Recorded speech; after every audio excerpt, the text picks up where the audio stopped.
Every year, your yearly plan fails by the time it reaches March. Now, that's not because you're lazy, that's more because your plan is more meant for machines than humans. Now, imagine, it's the beginning of the year, it's January, you got a new planner and you started out with 10 resolutions in the beginning of the year and you're so full of motivation to get to them. But when March hits, your planner is starting to collect dust and nothing was completed.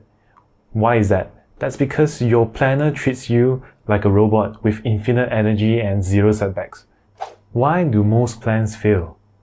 By the time of January, people set too many goals. Number 2, they set unrealistic timelines. And lastly, there's zero recovery time. Let's break it down a little bit more. What does it mean by too many goals? It just means that your goals are unrealistic. Imagine John, let's say he started the year with 12 big goals. He wanted to hit the gyms 5 days a week, ride a boat, improve on his career, start a side hustle. But by the time he reaches February, he's overwhelmed. And when he reaches March, he probably have given up. So what does this tell you? More goals doesn't equal to more success. What does it mean to have unrealistic timelines? That just probably means that you're being too optimistic with your plans. Imagine Sarah. Let's say she started out her year, she planned out all her perfect weeks in her calendar. However, life happens. She started to chase her work deadlines, there are family emergencies, and she started to feel sick. Her plans basically did not allow for imperfection. And that's why it started to fail. Now, what that tells us is that if your plan requires perfect discipline, it will most likely fail. Lastly, let's talk about zero recovery time. Now, let's imagine a pro athlete. They train hard every single day of their life. However, they do schedule in rest times or rest days even. Now, most people would plan their year like a marathon and they don't allow room for even like breaks. That's why they start to burn out by March or even earlier. Let me introduce you to the 3-layer plan. Now, instead of stacking your year with endless amount of goals, you should build it like a pyramid. What does that mean? You should start with your foundation and have goals there, and only then you work your way upwards. Let's start off talking about the foundation of the pyramid, which is stability. Within stability itself, you should focus on having goals for 3 things: your energy, your money, and also your health. For energy, focus on committing at least a certain amount of hours of sleep every day. For money, you should have an emergency fund set up. And for health, it's more of regular exercises and also yearly checkups. And if you have not set goals for this or executed them, everything else fails. Next, let's talk about growth. Now, within growth itself, you should focus on your career, your skills, and also your income. What that means is that if let's say you're looking to improve on your leadership, take out some courses, or maybe some upskilling, or maybe even start a side project. But all these things can only be done after your stability is built. Lastly, let's talk about exploration goals. Now, ideally, by this time, before you set your goals in exploration, you would have built up a stable foundation. And within exploration itself, it's more about keeping your life exciting or more interesting for you.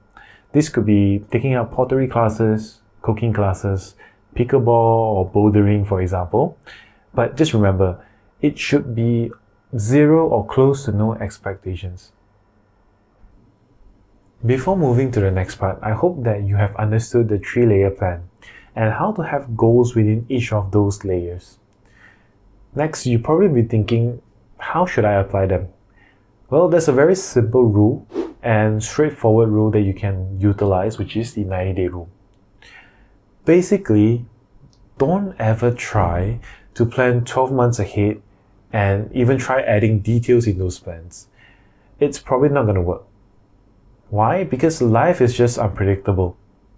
Having a 90-day time frame will allow you to adjust as you see fit. Because try to remember, your first 90 days of your year would determine whether it will be a successful year or not.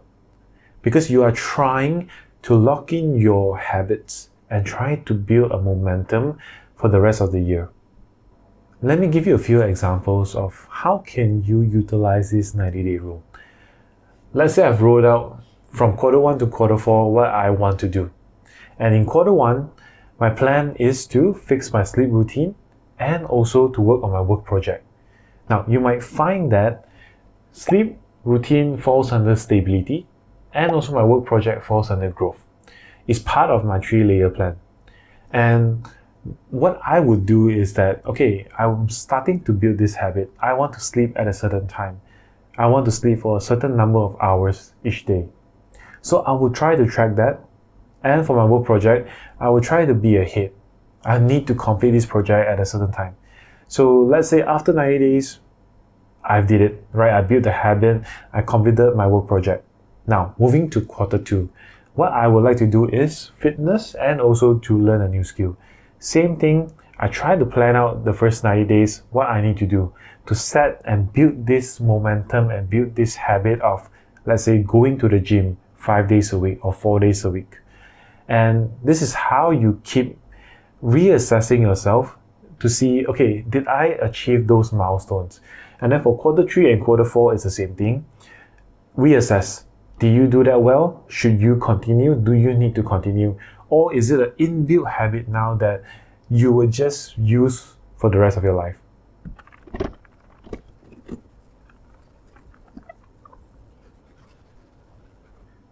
Before I end the video, I would like to remind you that a good plan should decrease your stress and not increase it. If your plan is overwhelming and too heavy for you, please remember to break it down into a 90-day rule. And I want you guys to all end your year feeling accomplished and not being overwhelmed. Thank you guys.